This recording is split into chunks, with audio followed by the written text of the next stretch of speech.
I, Nasha, welcome you all to today's webinar, Knowing Mental Illness and Fighting Stigma, under the series Arogya, Essence of Healthy India, hosted by National Service Scheme Shivaji College. We at Shivaji College, a premier institution of University of Delhi, accredited with A grade by NAAC, believe in selfless community service and making a significant contribution to society. In the NSS, students and faculty work together to lend a helping hand to the community. We know that mental health is an essential part of overall health. And when someone is mentally healthy, he is more equipped to learn and reach his full potential. Even though mental illness is common and can affect anyone, but there is still a great stigma attached. This stigma creates reluctance and shame in seeking help. So in today's session, our speaker will guide us about mental illness and how to cope up with its stigma. I'm delighted to introduce our speaker for the day, Dr. Harshit Garg, who is a highly motivated and passionate mental health professional with more than 8 years of clinical experience, including 3 years of residency in psychiatry with exclusive training in brain stimulation techniques and having additional explicit exposure and training in management of substance use disorders at WHO accredited National Drug Dependence Treatment Center at AIIMS, New Delhi. Currently, he is self-employed and running mental health clinics in Delhi NCR. He joined as editor of Anusandhan, a multidisciplinary international journal. He has published articles on mental health literacy in Amar Ujala, a national daily newspaper, and a fiction novel, Spice It Up, on Amazon's Kindle Direct Publishing. He published case reports on RTMS-induced OCD, secondary mania, and wrote chapter on translation, adaptation, and development of instruments in book titled A Primer of Research, Publications, and Presentation by Indian Psychiatric Society. He has also participated in various international and national conferences and CMEs, and the list goes on. I feel elated to welcome such an incredible personality to our webinar. Just a little housekeeping before we get started. Participants are required to keep their audios and videos off throughout the event so as to avoid streaming errors. If you have any questions, you can post them in the chat box that will be taken at the end of the session. Kindly fill the feedback form before leaving. That will be circulated at the end in the chat box. We request your cooperation in conducting this virtual event smoothly. I hope that today's webinar will be an enlightening and fruitful experience for all of you. So without any further ado, I would like to hand over the session to Dr. Harshit. Thank you, Ms. Nisha. Hello, everyone. This is Dr. Harshit.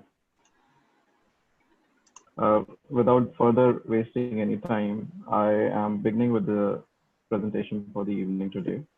So as it has been briefed by Ms. Nisha already, we will be discussing about some information on mental illnesses and fighting stigma related to it. Now, as we understand, mental illness are a common knowledge to everyone. But coming to the second slide, we understand that the terminology itself, mental illness, is little flawed.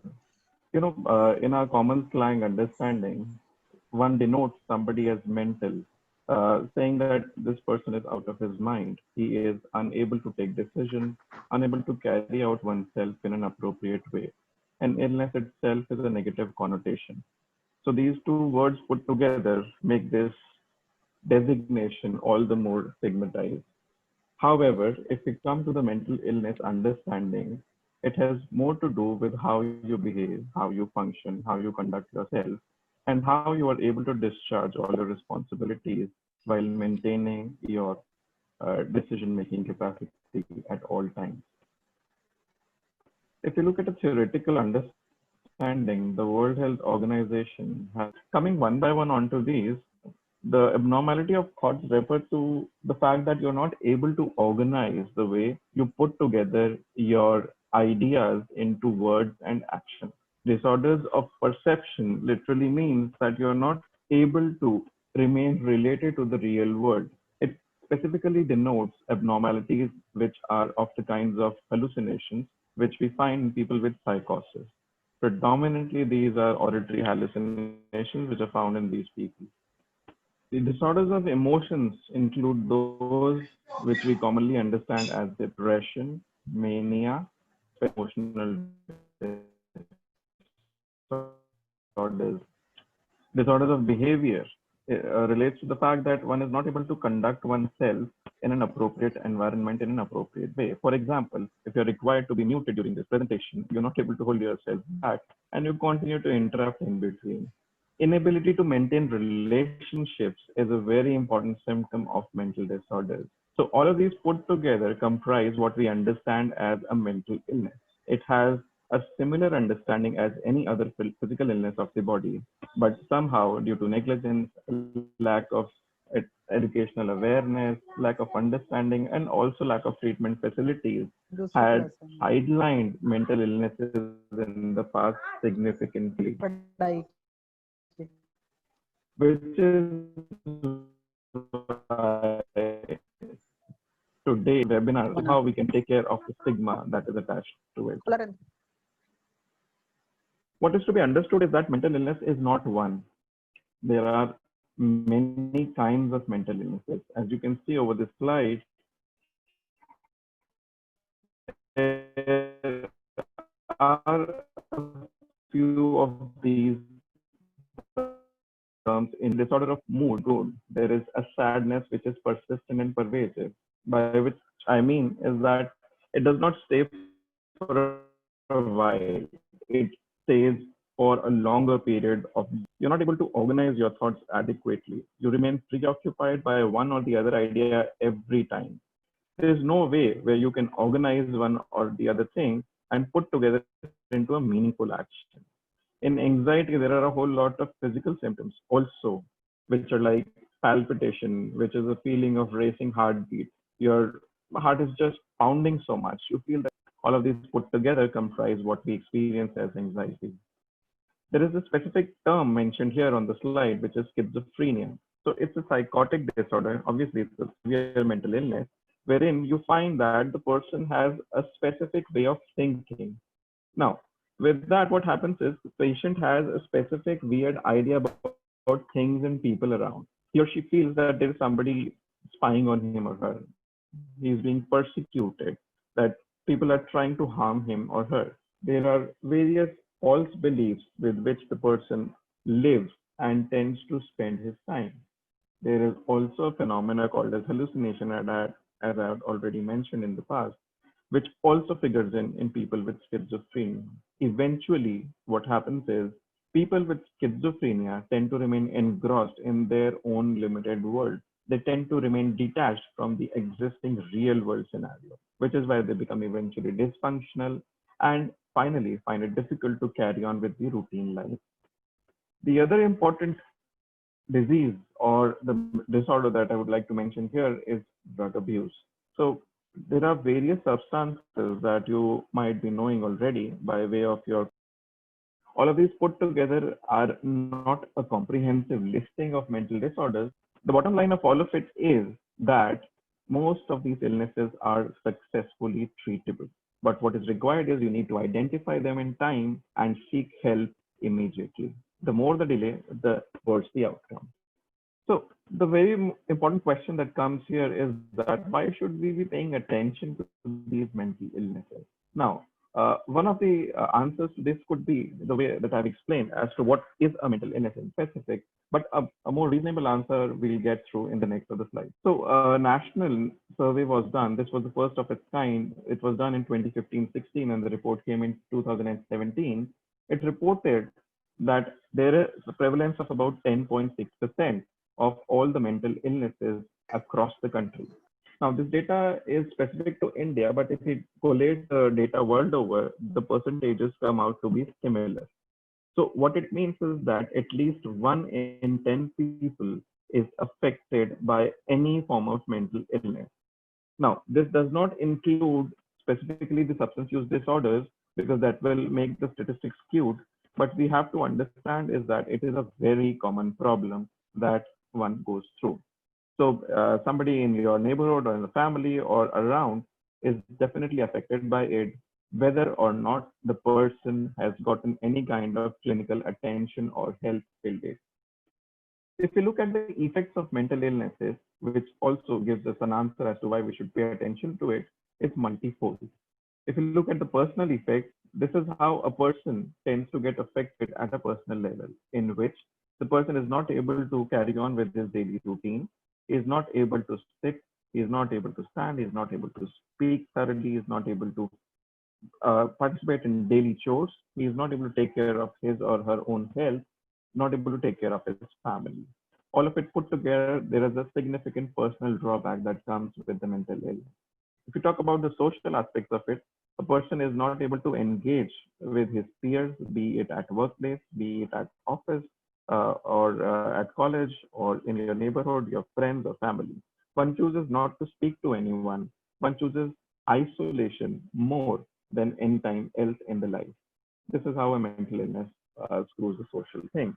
Coming out at the community level, so community at the community level, there is a lot of loss of cohesion in the community when somebody gets affected by a mental illness, because that person, by virtue of the illness, is not able to discharge his responsibilities being a part of that community. Let's say if we talk about the past days when we had lockdown, if somebody was sick, mentally ill, he would definitely not be able to comprehend as to what was going around with respect to the restrictions that were being put in place for the purpose of prevention of corona infection.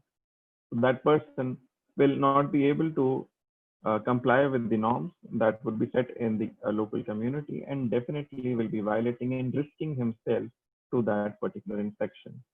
If we talk about the financial implications, then definitely because of the virtue of the illness, the patient or the person will lose his job. He will not be able to handle or manage his finances,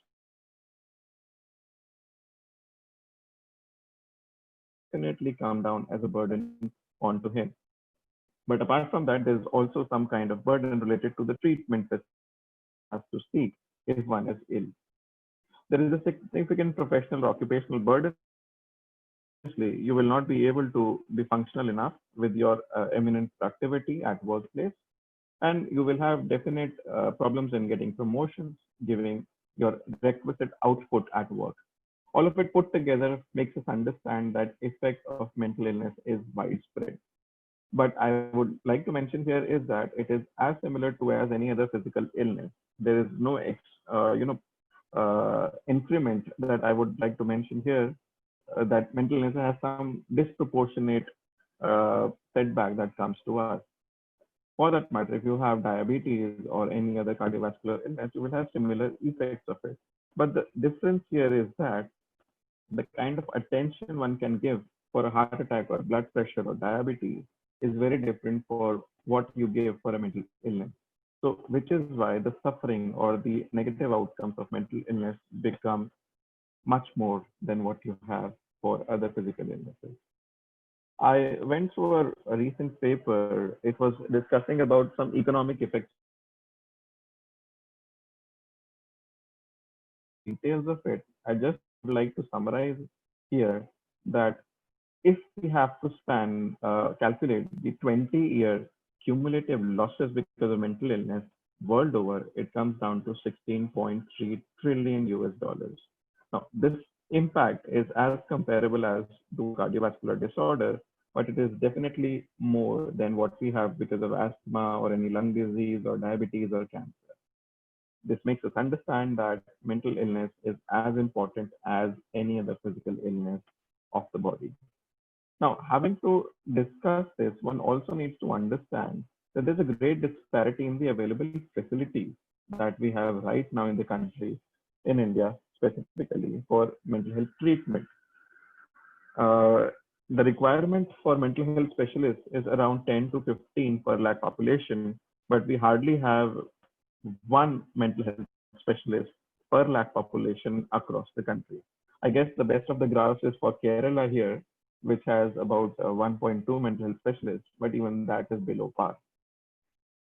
So if this is the entire treatment requirement for mental health disorders, one can understand that the unmet need, the gap for treatment is of the order of 70 to 90%. Please click again, Nisha. This translates into the fact that 10 to 30% of the people are unable to seek help of any kind. Please come to the next slide. Yes, thank you. Now comes the very important question as to how we can identify that somebody is sick. So one needs to understand that there are people around whom we come across, whom we meet every day, and they have their usual patterns of behavior. If you happen to note that there is a recent change in somebody's behavioral responses, you need to remain alert to that. For example, if your friend stops seeing you for some reason, he or she is appearing to be less cheerful. He or she is not making eye contact, is not wanting to engage with anyone around, keeping lonely. This could be one of the initial pointers when you can identify that person is not keeping good. You should go and approach that person and ask as to what's wrong. What you will also be able to notice is that the person might be having frequent absence from college or workplace. That person might not be able to keep up to the assignments that are being ascribed to that person. Performance at work, at office, or at your institution might be deteriorating over time. That person might also be not be able to organize himself. You might find that person in a disheveled state, not able to groom properly, not able to take care of his or her own routine. If you happen to pick all these pointers as an observer, you can approach that person and provide some assistance to him or her. Now, the second aspect of it would be as to how one can identify whether I have some trouble or not. As yourself, you also need to understand as to when there is this problem of a kind which needs external help. So this can be the time when you are keeping different moods at different points in time. For example, let's say you're feeling good right now, but immediately at the very next moment you start feeling sad, and the very other moment beyond that you again start feeling cheerful again. So this frequent change of emotion, which is not limited to any cue. There is no stimulus available, but your mood is changing spontaneously without any reason. There's no thought involved. There's no action there. But then, even then, your mood is changing frequently. Or you're not able to engage in a given atmosphere, in a given point of time adequately. Let's say if you're required to be happy at this point in time, you're not able to feel that happiness. You're not able to enjoy that happiness. That is the time you should be alerted that yes, there's something wrong with me. Also, if your brain is not able to engage properly in the current moment, let's for example, you have to focus on your upcoming exams. You have an assignment to be completed in next 3 days, but you're not able to do it. You're not able to sit with your books. You're not able to take care of your pending assignments. You're not able to collect or revise whatever you've done in the past. But on the contrary, your mind is running around thinking about absurd things. Let's say you're thinking about 10 years down the line as to what will happen in future, but you're not able to focus on what is to be done today because you have an exam tomorrow. So similar examples can be quoted, but what you need to understand is that if you're not able to engage your mental faculties appropriately at a given point in time, then you should understand that your mental health is not keeping good. You will also experience what is called as physical symptoms of it, in which you might feel lethargic, you might feel that you don't have energy enough to carry on with your routine activities. As I had already mentioned, you might feel that you will have that racing heartbeat, a lot of sweating, a lot of choking sensation, a panic kind of a feeling where one has a severe kind of a experience as severe as you get during a heart attack, wherein there will be a lot of chest pain, a lot of discomfort, difficulty breathing, choking sensation, and people even do pass out during this time and might need to land up in an emergency setting in a hospital. So all of these symptoms put together comprise what is called as an identifying factor for a mental illness. Along with this, definitely you will also find it as a sufferer of it, you will find it your sleep cycle is disturbed, you're not able to sleep in the night, or you might be sleeping very less and keeping your mind busy all the time thinking about absurd things. Even if you sleep for 8 hours in the night, you get up in the morning with a headache, you're not able to feel freshness that you usually feel. Your appetite will be lost. You will not be able to organize yourself, not take care of your bodily chores of the regular day. So these things are what you should identify and pick that this is something to do with your mental health. Okay, this is what I missed. So one of the other important significant pointer of mental illness is suicide.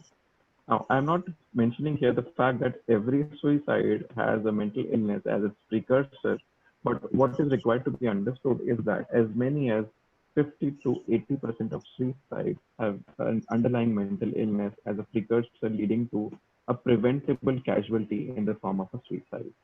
If you go by statistics, as I've already mentioned here on the slide, we have about 8 lakh suicides every year across the globe. And if you look at the Indian statistics of the National Crime Records Bureau, we have about 10.6 lakh 6 suicides per lakh population per year with a skewed male to female ratio. Why is this important to mention this here is that all of these casualties are preventable. If one is sensitive enough, if one is non-discriminatory, if one is informed enough to pick up these pointers as to the fact that one is not keeping good, one can identify a person in distress and can help him or her in time and prevent this casualty, this adverse effect of a suicide. Helping somebody is really very easy. It's as easy as sitting with somebody and having a simple conversation. What happens is a person with mental illness is not able to come forth on his or her own self to speak about it. One has an apprehension as to how the other person will look at it, how somebody will react to his or her personal troubles. So what is to be done is just to give a patient hearing, sit with that person and talk things out. Let that person talk clearly about what he or she is feeling. Give a helping hand to that person. After having that patient hearing, if you happen to identify that this person is definitely in distress and needs help, you need to connect that person to a relevant expert in the mental health field. It can be a psychiatrist, it can be a psychologist, it can be a counselor at your college, and also intimate the relevant family members and significant others of that person so that the person can get adequate help in least amount of time. Please come to the next slide.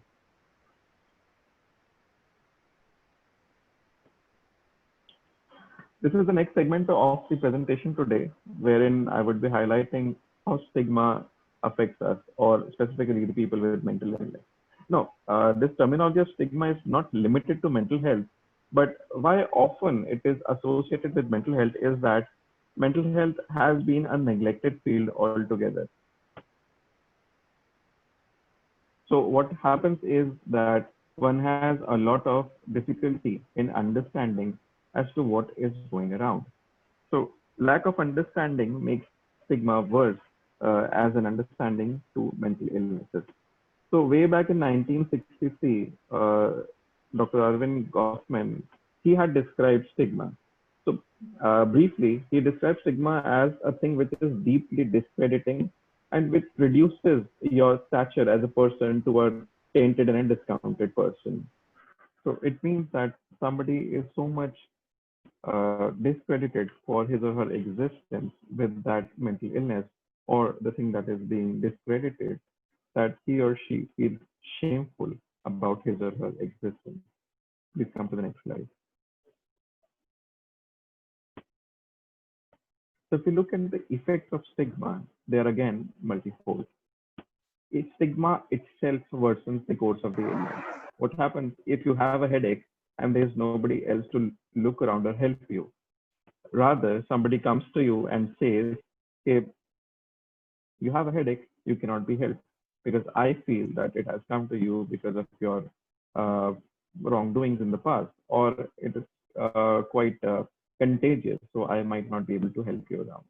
Similarly, this issue with mental illness, that you tend to believe as a common person that a person with mental illness is kind of uh, threatening, is kind of violent person to you, So in order to avoid that violence or undue altercation from that person, you tend to maintain distance from him or her. That person himself also believes that because he has or she has all these symptoms, he or she does not fit well in the social structure.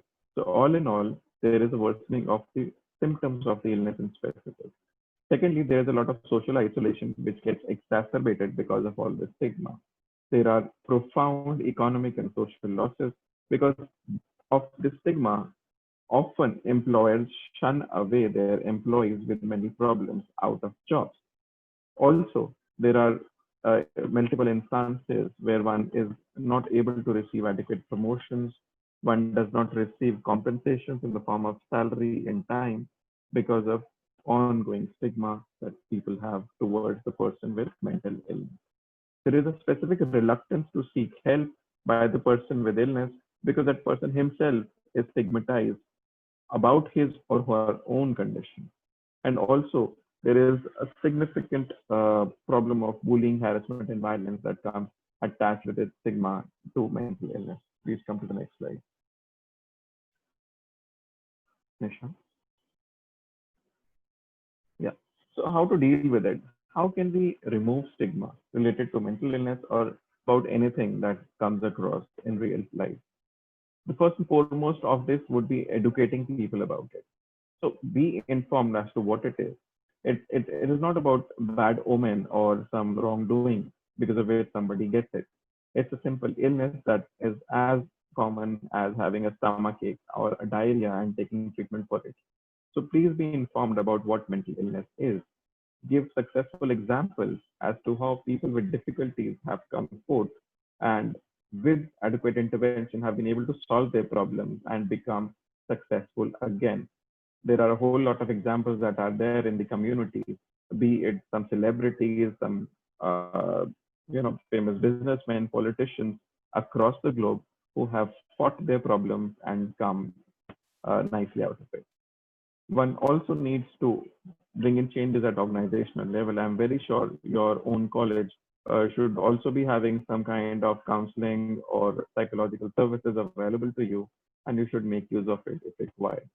One should also pay attention to the choice of word and language that one denotes while handling these things in common conversations. As I mentioned in the beginning of the presentation, the use of word mental is quite slang in our common conversations, wherein we call somebody mental as someone who's acting crazy, but it has a significant implication to the people with mental illness.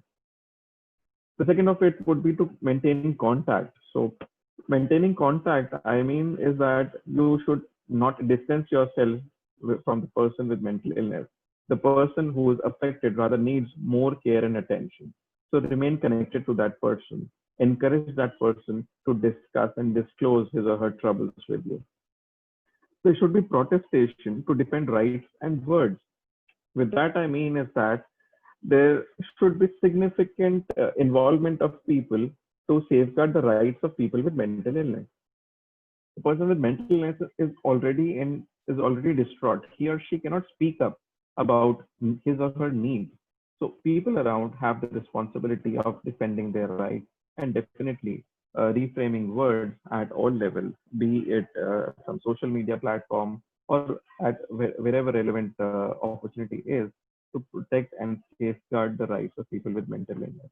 This all of these approaches should be person centered and they should focus on recovery and social inclusion, right?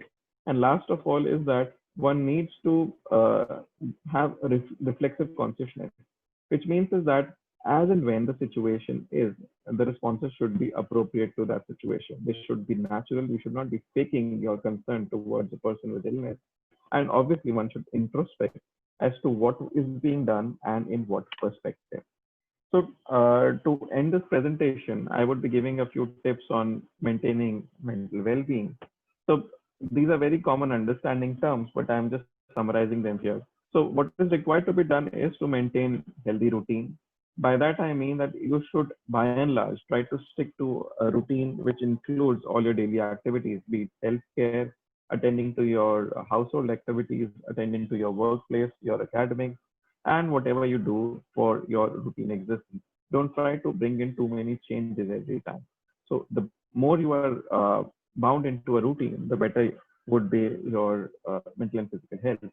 The second of it would be to exercise regularly. Now, time of the day is not important as to when should you be exercising, but what is important to be understood is that 30 minutes of good physical activity, which involves little exhaustion, will increase in your effort capacity, and which involves some sort of sweating, and then lethargy that comes in after doing that exercise is what denotes that it is a successful effort. So 30 minutes of good physical exercise is what is required to be done. Along with that, one can engage in some relaxation and meditation techniques. Meditation is not everybody's cup of tea, but one should try to do it in a peaceful environment. One can practice relaxation in the form of some deep breathing sessions or a progressive muscle relaxation technique, which was described by Jacobson. You can find some YouTube videos about it. So that can be practiced every day. That'll take away a lot of your routine stress. One should also focus on maintaining a regular diet. Yeah. The other thing would be to remain connected to your peers. In whatever modes of communication you have, please stay connected. Do share your concerns. Everybody is there available to hear you out. Do engage in some hobby. If you have one, please carry on with it. If you don't, you can develop new hobbies. It can be anything you've ever thought of. There are no pros and cons to start one, but you should try to engage in something which is different from your routine activity. Say no to drugs. Drugs of all kinds should not be done at all in regularity. Recreational use is okay at times, but there should not be any regular use of drugs of any kind. If you have an ongoing physical health issue, please address that because all physical health issues are associated with mental health troubles also.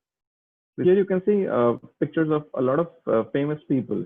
So one can understand that mental illness is not that rare. It can happen to anyone. It doesn't differentiate whether you are rich or poor, you're famous or not famous, you live in a certain amount of setting or you live somewhere else. It does not differentiate at all. One can have mental illness, but what is important is that with appropriate intervention, you can achieve whatever you wish to. There is no limit to it. That's what is important. Help others, help yourself. Thank you. Thank you so much, sir, for such a thought-provoking and enlightening session. So have let's take the questions of the participants. So the first question Sure. uh, is there that people sometimes confuse sadness with clinical depression. So can you enlighten us about the same? So often people say that, I'm happy today. So am I turning maniac? And I'm sad today. Am I turning into depression? So that's not how one needs to understand an illness in specific. Depression and sadness are two different things. Sadness is an appropriate response to something that is not good with you today. If you've, let's say, flunked in an exam, you've lost someone near and dear to you, you've lost, let's say, some valuable item of yours, a good possession of yours, you will not feel good about it. So sadness is an appropriate momentary reaction to something that happens to you in the real time. Apart from this, depression is something wherein this sadness is prolonged and unnecessary. Let's say it has been 10 days when you lost your uh, wallet, but then you continue to remain preoccupied with the idea that everything in the world is discolored. There's nothing that pleases you. So, this persistent, pervasive sadness, along with inability to get enjoyment from anything in life, and feeling of lack of energy, lethargy, inability to carry on routine activities of life put together comprises depression as a disease. However, sadness is a simple, normal expression to a common day issue. Yeah. So the next question is there any criteria through which we can differentiate between a happy and depressed person? As it is often said that happiest faces hide the saddest hearts. That's a good question again. So there is a clinical entity called as smiling depression. So what happens is even a person with mental illness, or let's say depression in this case, does not want to express himself out at every point in time. Let's say if you're sad now or you're depressed now, you will not want to be showing your sadness to everybody.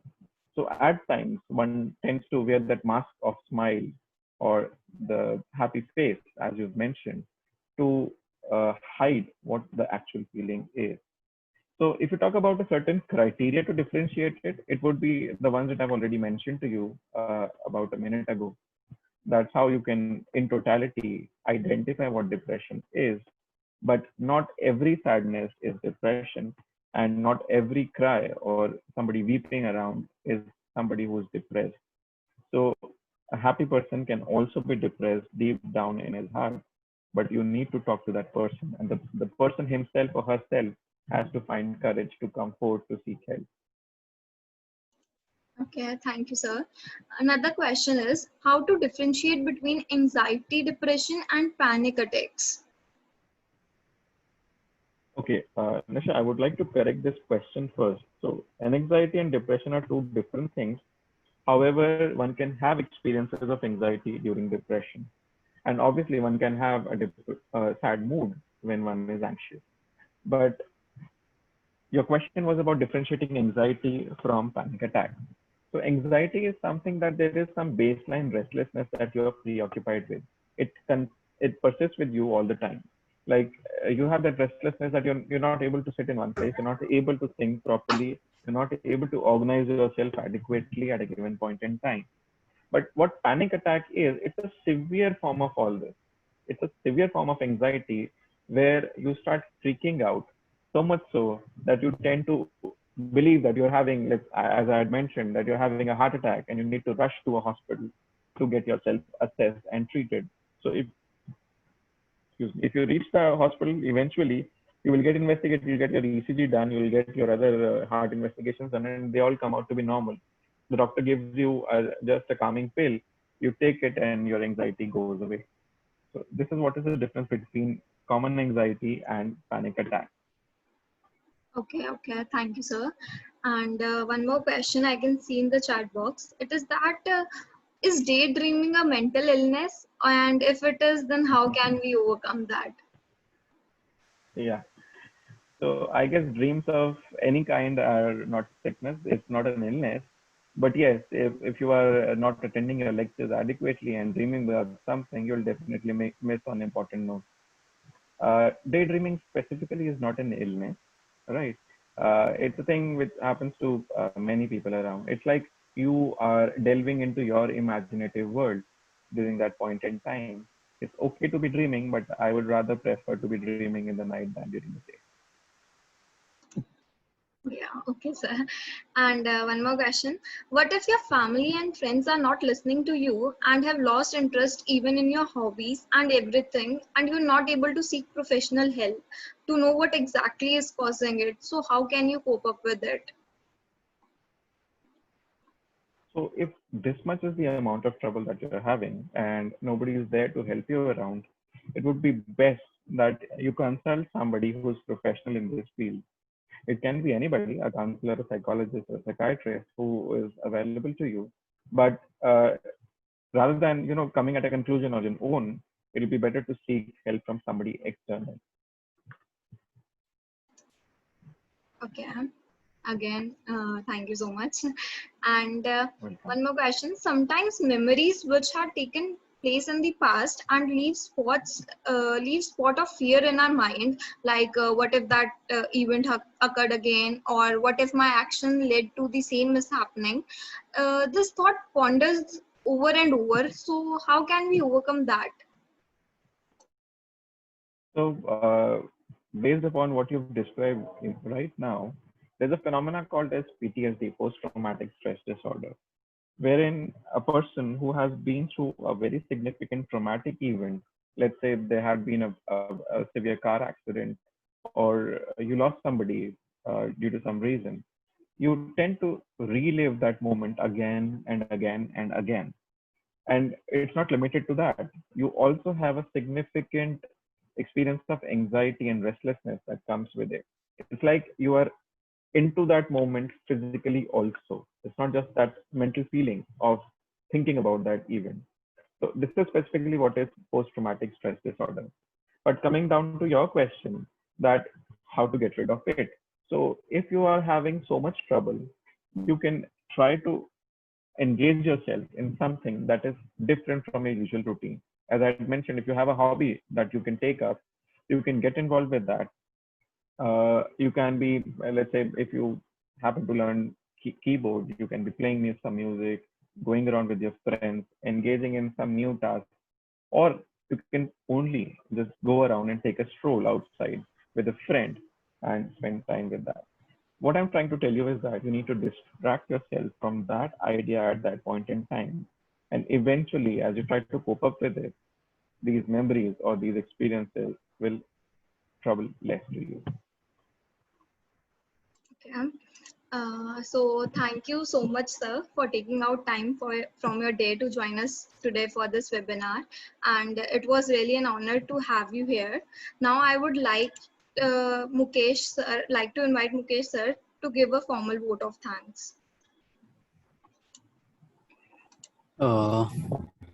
Thank you, Nisha, and thank you, Shay, for wonderful lecture.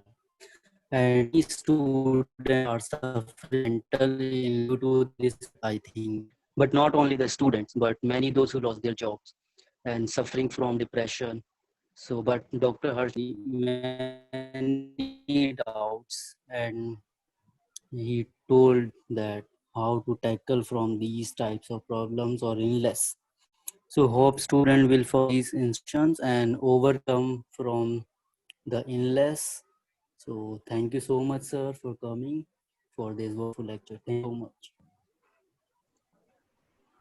Thank you so much, sir.